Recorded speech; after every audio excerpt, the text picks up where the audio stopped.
Baratunde, let's talk about what we witnessed this week, but more importantly, what we've witnessed over the past year. The looting and desecration of the Capitol, aka the white privilege jamboree, has us thinking in a different way. Let's spend a minute talking about black voters in this country. The earnest, honest, church-going, poll-going voting group that more than any other single voting group saved the Biden campaign, elected Joe Biden as president of the United States, and in their spare time, oh, by the way, earlier this week, flipped control of the Senate from Republicans to Democrats. I yield my time to you and your sweater. Thank you, Brian. That's a great setup. Rick, amazing sick burn with the Miller situation. Black people have been in this country since the start of this country. And you don't get to be more American than being owned by America.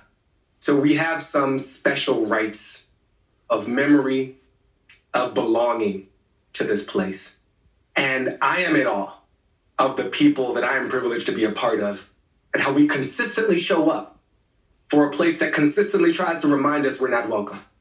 And it sometimes feels like we're dragging America, kicking and screaming toward its own creed, toward its own beautiful words and beautiful documents, none more personified than this week. With everything you just said about the electoral results, especially in Georgia, especially given who Reverend Warnock is, who his ancestors were. And for that very same week to have a Confederate flag waved inside the U.S. Capitol. So many died, so many bled to silence that rebellion and that flag and that undermining.